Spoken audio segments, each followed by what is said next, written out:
Go ahead, let's hear the question from this very low-rated anchor at Do you CNN. plan to ask President Low-rated. to help return the man who your administration says was mistakenly Which one is that? deported? The man who was mistakenly deported to El Salvador? Well, let me ask Pam, would you answer that question? Sure, President. First and foremost, he was illegally in our country. He had been illegally in our country. And in 2019, two courts, an immigration court and an appellate immigration court, ruled that he was a member of MS-13 and he was illegally in our country. Right now, it was additional paperwork had needed to be done.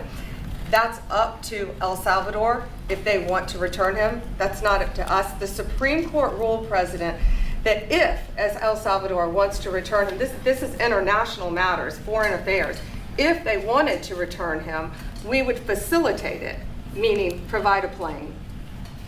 So will you return him, And President? you are doing a great job. Thank you, Pam. Wait a minute, could you just also respond to that question? Because, you know, it's asked by CNN and they always ask it with a slant because they're totally slanted because they don't know what's happening. That's why nobody's watching them. But would you answer that question also, please? Yes, gladly. So, as Pam mentioned, there's an illegal alien from El Salvador. So, with respect to you, he's a citizen of El Salvador. So, it's very arrogant even for American media to suggest that we would even tell El Salvador how to handle their own citizens as a starting point. As two immigration courts found that he was a member of MS-13.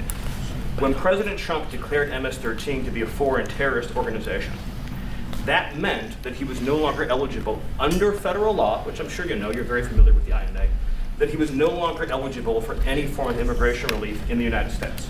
So he had a deportation order that was valid, which meant that under our law, he's not even allowed to be present in the United States and had to be returned because of the foreign terrorist designation. This issue was then, by a district court judge, completely inverted, and a district court judge tried to tell the administration that they had to kidnap a citizen of El Salvador and fly him back here. That issue was raised to the Supreme Court, and the Supreme Court said the district court order was unlawful and its main components were reversed 9-0 unanimously, stating clearly that neither Secretary of State nor the President could be compelled by anybody to forcibly retrieve a citizen of El Salvador from El Salvador, who again is a member of MS-13, which, as I'm sure you understand, rapes little girls, murders women, murders children, is engaged in the most barbaric activities in the world, and I can promise you if he was your neighbor, you would move right away. So you don't plan But to the ask for Supreme a Court's waiver to get asking him out? to, And what was the ruling in the Supreme Court, Steve? Was it 9-0? Yes, it was a 9-0 In our favor? in our favor against the district court ruling, saying that no district court has the power to compel the foreign policy function of the United States. As Pam said, the ruling solely stated that if this individual, at El Salvador's sole discretion, was sent back to our country, that we could deport him a second time. Well, No version of this legally ends up with him ever living here because he is a citizen of El Salvador. That is the president of El Salvador. Your questions about it, per the court, can only be directed to him. I asked ¿Usted lo liberaría, Presidente Bukele. Can President Bukele weigh in on this? Do you plan to return him? Well, I'm supposed to not suggesting that I smuggle a terrorist into the United States, right? It's only How You can I return him to the United States? Like, could I smuggle him into the United States, or what do I do? Of course, I'm not going to do it. It's like, I mean, the question is preposterous. How can I smuggle a terrorist into the United States? I don't have the power to return him to the United States. so you could release him inside El Salvador. Yeah, but I'm not releasing, I mean, we're not very fond of releasing terrorists into our country. We just turned the murder capital of the world to the safest country in the Western Hemisphere, and you want us to go back into the releasing criminals so we can go back to being the murder capital of the world? That's not going to happen. Well, they'd love to have a criminal, released into our I mean, there's a fascination. They would love it. Yeah. They're sick. These are sick people. Marco, do you have something to say? Yeah, I mean, Stephen outlined it.